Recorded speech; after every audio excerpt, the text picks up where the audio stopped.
Hello and welcome to NEWSPLUS on Viewer Television. I am Patient City. The National Council of State has advised President Muhammadu Buhari to direct the Central Bank of Nigeria (CBN) to print more redesigned Naira notes or allow the new and old banknotes to circulate currently to ease the tension caused by the scarcity of cash. The Council approved the Naira redesign policy of the CBN but faulted its implementation briefing State House correspondent after the Council meeting chaired by the President.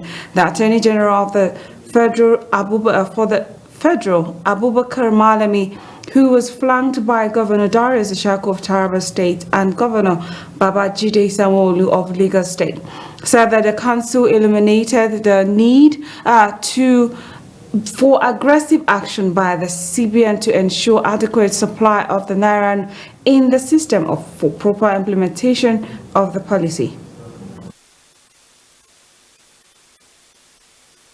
Particularly that the CBN governor should look into making sure that money is available, the new money is available in quantum. And there were suggestions too that if the new money is not in circulation, or printing them could be difficult, the old money that hasn't been changed could be recirculated and pumped into circulation to ease the tension, particularly for the poor people in our society.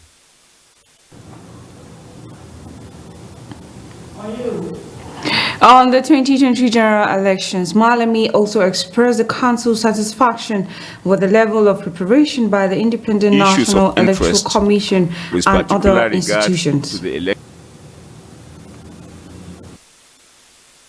Issues of interest with particular regard to the election and Naira perhaps the redesign, the Council of State meeting was summoned by the President, and arising from it, elaborate deliberations and discussions were held among the members of the Council of State.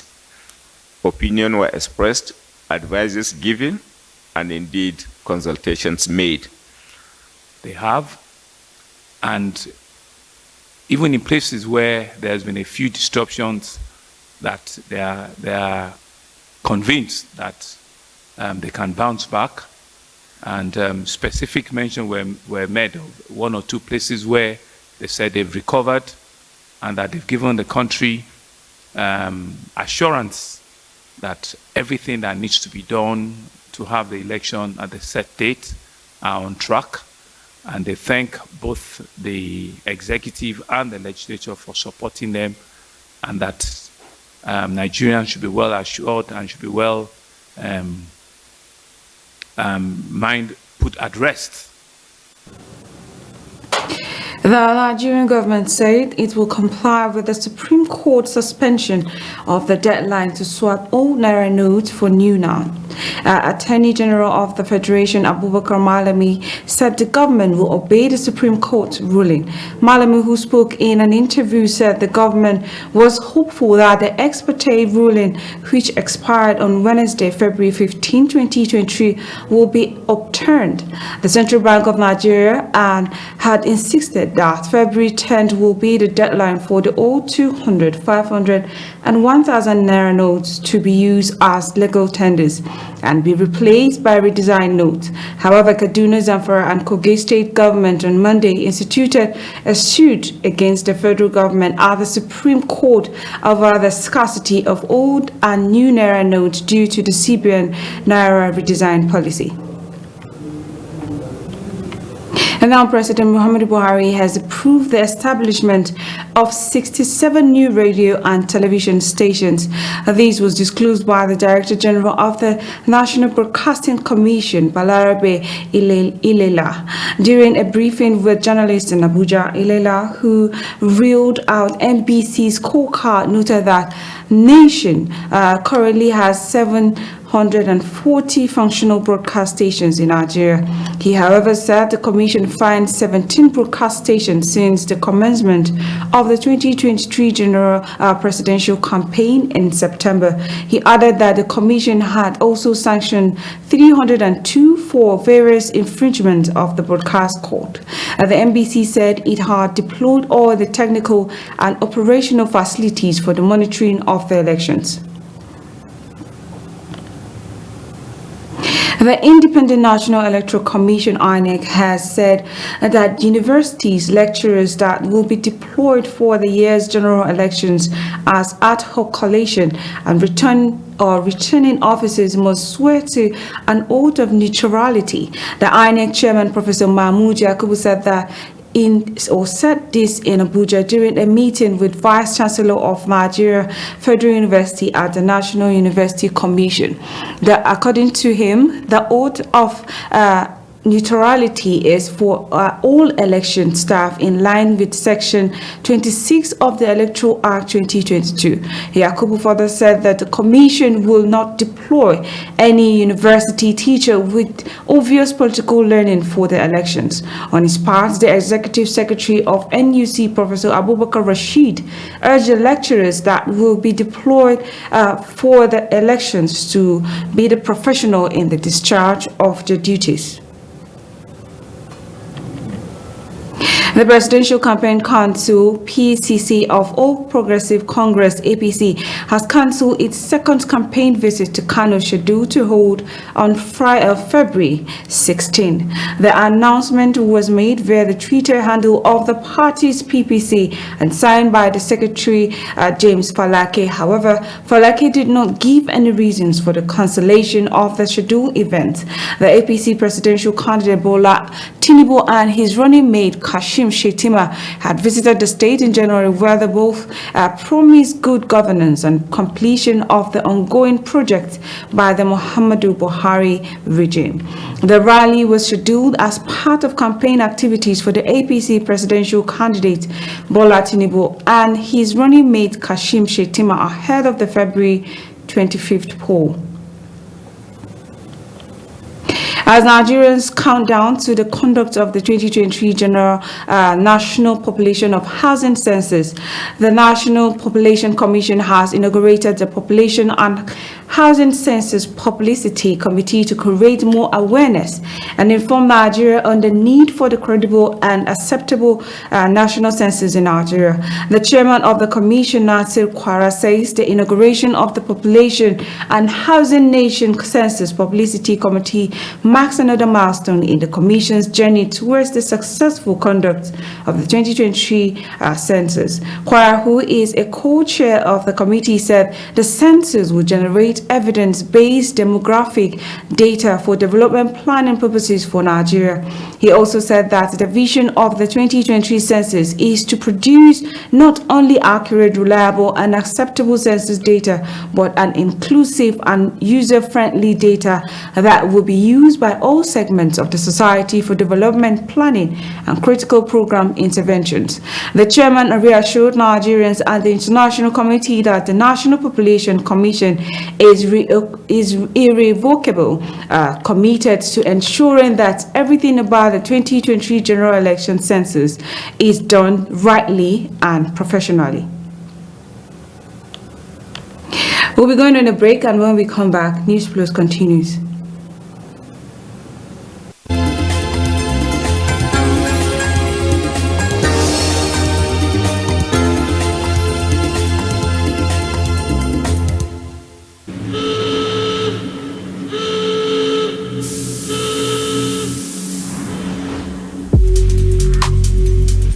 Souls came together.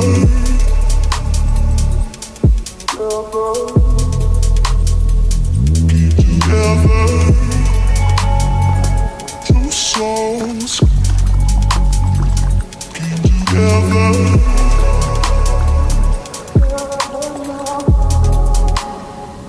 They're not now.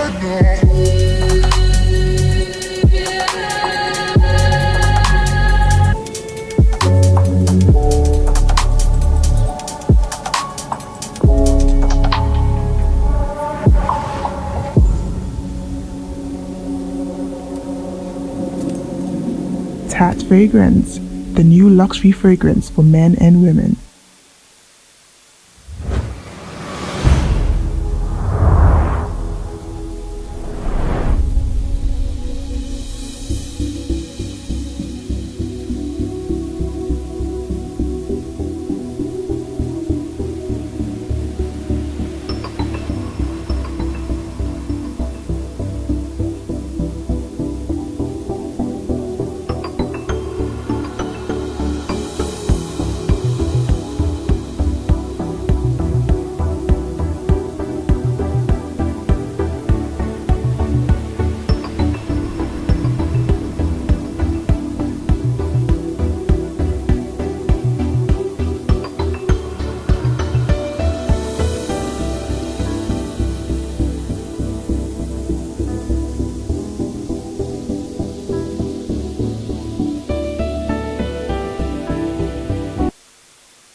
Welcome back from the break. If you're just joining, this is NEWSPLUS on Viewer Television. The military said it will strengthen relations in peace support operation to enhance non-kinetic lines of operation towards ensuring a secured Nigeria. The Chief of Army Staff, Lieutenant General Farouk Yahaya, made the disclosure during the first quarter 2023 media chart at Malari cantonment in Maiduguri. Our correspondent Beatrice Kurisi has more. The first quarter media chart tagged media as a critical tool in addressing insecurity in Nigeria was an interface forum to discuss challenges on information dissemination gaps between the military and the populace. The media, which plays an essential role in perception management in the fight against insecurity, has a huge task in peace and development. The Chief of Army Staff said the civil-military relations will be strengthened to enhance internal security operations against terrorism, banditry, and kidnapping.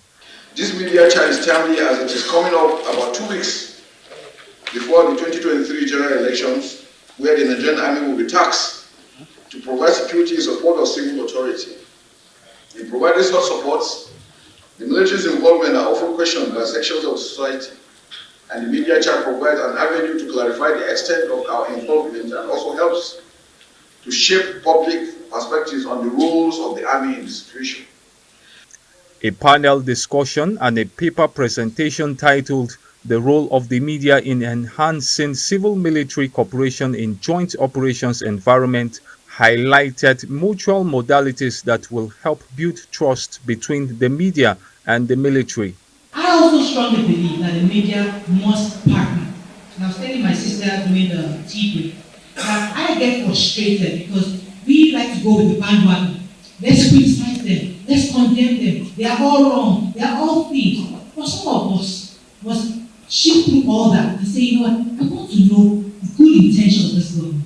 Now, if you charge the military for not doing their job, have you ever investigated to be sure that the military has all what it needs, all the resources that it requires for the operations that it is going to carry on? Do they have enough financing? Do they have enough in the budget? Budget is one thing, releases is another. Is that we are all Nigerians. Our main focus is to see the development and survival of our country in everything that we do. So any action or inaction that might affect the success of our country, I think we should take a second look at this. Maybe because most people want their news to be in front page, so we are quick at castigating the military. The military, being the forerunner of security across the country, keenly expects suggestions made for the media to be patriotic in its reportage and publications, be reflected for the sake of peace and lessen security tensions within the country.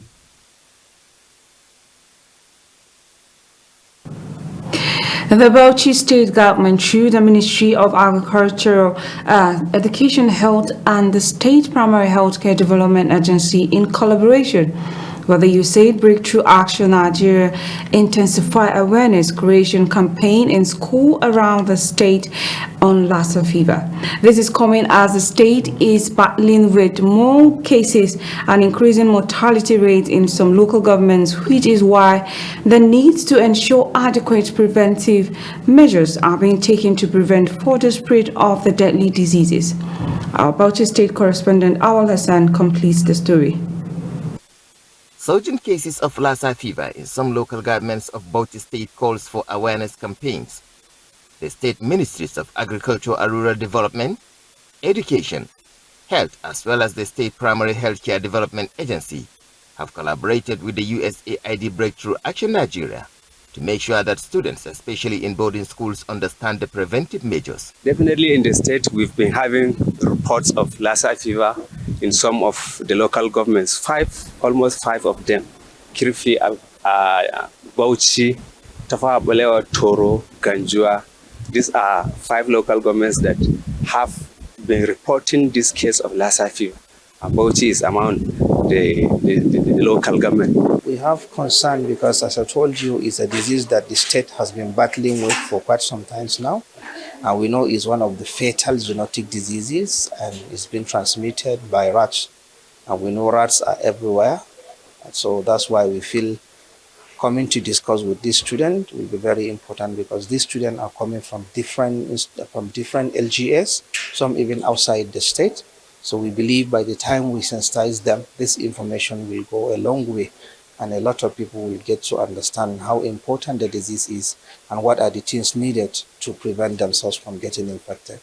At the Government Girls College Bauchi, the emphasis is on preventive measures and symptoms of Lassa fever, which is necessary for people to know for the safety of their lives. Yeah, one of the key things is we inform them on how you get infected. We said usually it's from rats, but then also people that get infected can also infect other people. So you can also have transmission from human to humans.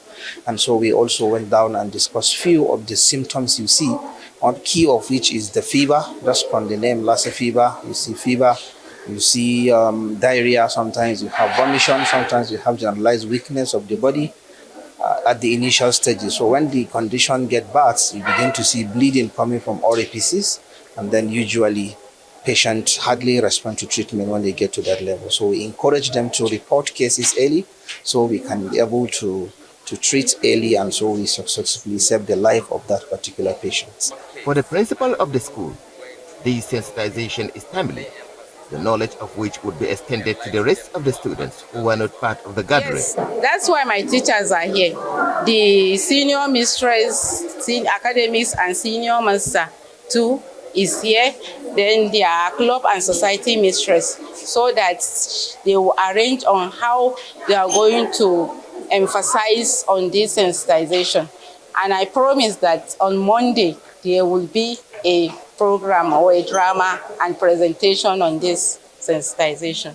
Similar campaign was carried out at the Federal Government Girls College Bauchi. Awal Hassan, Viewer TV News, Bauchi.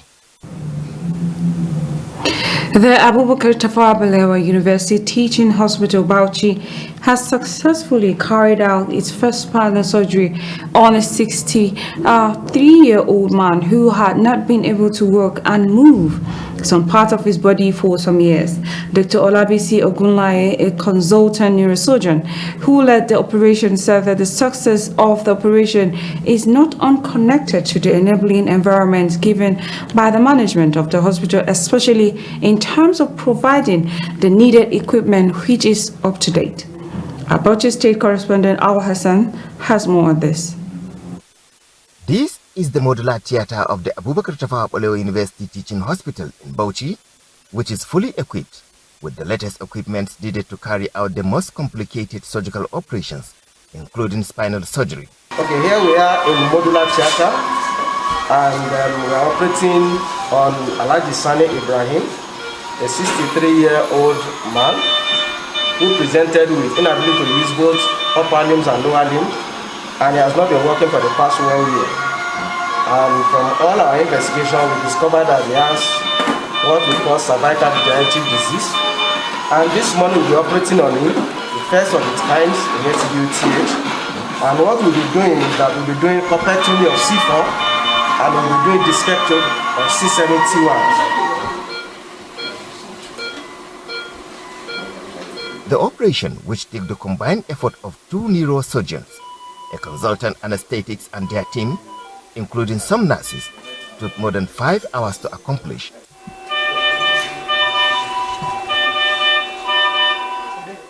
The operation was, however, successfully done, as put forward by Dr. Olabisi Ogulai.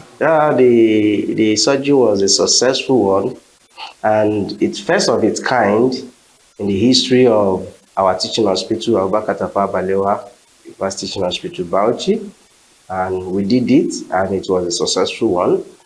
And it gladdens our heart that this has been possible. Alhaji Sani Ibrahim is a patient who has not been able to move some parts of his body for some time, but having undergone this operation, now has a different story to tell. I cannot raise my hand, leg, I can raise them now. Everything. I can even work on my house. Oh my God! Initially, I cannot do this. I Excellent. cannot do it like that. You see, in fact, I thank God, I thank the teachers, more especially my doctor, Dr. Ogulai. With this development at the Abubakar Tafawa Balewa University Teaching Hospital, Bauchi, does that change the people's narrative about going to other states and abroad to seek to medical solutions? This is a good news to them. Before, they have to go to Kano, some have to go to Abuja, some have to go to Lagos, even outside the country, just because we don't have all the necessary things to offer them these services. But now, when you are here, once you come, we can offer you these services. And apart from offering you these services, we offer it at a subsidized rate, which is easier for all our TIMI populations because they can get it at affordable prices. Not the prices they will get it at Kano or in Abuja or outside the country.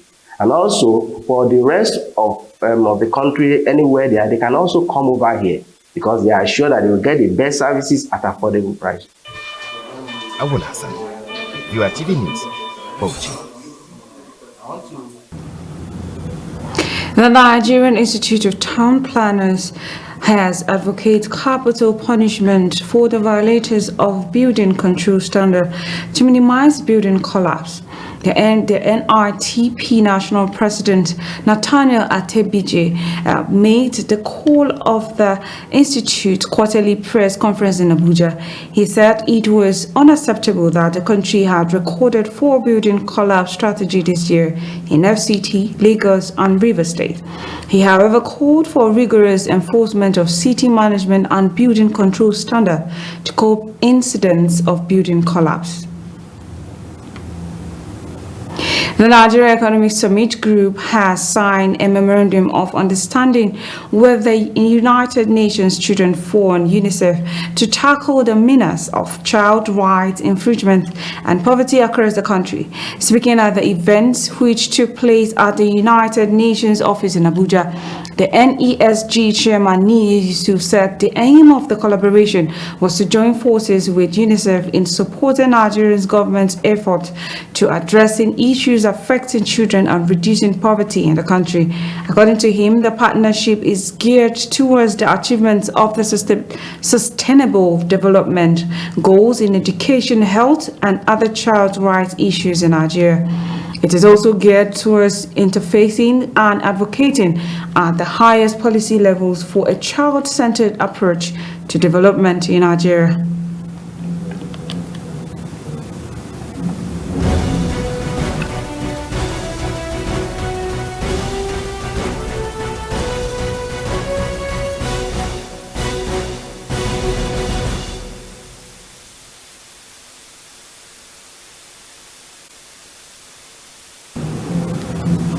And now on the international scene, South African President Cyril Ramaphosa has declared a state of national disaster in an attempt to stem the deep electricity crisis that is undermining the daily life and economic of the continent's leading industrial power. The ceremony was interrupted as soon as it began by members of the radical left-wing Economic Freedom Fighters Party who rushed to the podium where Mr. Ramaphosa was standing. However, they were excluded from the hall. The movement's leaders had vowed not to let the delinquent president speak. Embroiled in a scandal with a tainted money trail, Ramaphosa escaped impeachment proceedings in December, backed by the ANC. A police investigation is still underway. The History Party subsequently re-elected him as its leader, assuring him of a second term as head of state if the ANC wins the 2014 general elections. Cameroon has restricted movement along its border with Equatorial Guinea following several unexplained deaths from hemorrhagic fever. The health minister said on Friday the restrictions were imposed in view of the high risk of importation of its disease and in order to detect and respond to any case of an early stage. It said in a statement, investigations are underway and epidemiological surveillance has been strengthened with the support of experts from the World Health Organization and the Atlantic Center for Disease Control and Prevention. Equatorial Guinea said in a statement on Wednesday that it has registered an unusual epidemiological situation over the past weeks in its Nsomo district, K-Etem province, that caused 9 deaths. Cameroon's health minister issued a statement on Thursday saying it had recorded around 20 deaths in villages in Equatorial Guinea's K-Etem province, which border Cameroon. The symptoms of the known identified illness were nosebleeds, fever, joint pain, and other ailments that caused death within a few hours, the head of health for the district, Ungu Fakam Roland, said in a statement. U.S. lawmakers have unanimously denounced China's use of a suspected spy balloon that flew over North America last week. The vote allowed lawmakers to agree on a bipartisan stance on Beijing after several balloon-related political skirmishes. The balloon's day-long flyover from Alaska to South Carolina captured the attention of regular Americans and officials alike before the U.S. military shut it down off the country's east coast on Saturday. The House of Representatives passed a resolution condemning the Chinese Communist Party use of a high-altitude surveillance balloon over United States territory as a brazen violation of United States sovereignty. However, Republicans and heavily criticized President Joe Biden's response to the incursion, accusing his administration of being weak in the face of Chinese aggression. Meanwhile, Chinese Foreign Ministry spokesperson Ma Ning said Beijing was strongly dissatisfied with the U.S. resolution, calling it pure political manipulation and hype. The bodies of 7 Cypriot students killed in the powerful earthquake that hit Turkey have been returned home, with Turkish media reporting that 19 children in the group died. 2 dozen of children, aged 11 to 14 from the island, along with the 10 parents, 4 teachers, and a volleyball coach who were in the southern Turkey city of Adıyaman when Monday's quake hit. The 7.8 magnitude tremor, whose epicenter was near Gaziantep, about 130 kilometers southwest of Adıyaman, has claimed the lives of more than 21,000 people in Turkey and Syria. The children had been taking part in a school volleyball tournament and had been staying in a hotel in Adıyaman that was completely destroyed by the earthquake.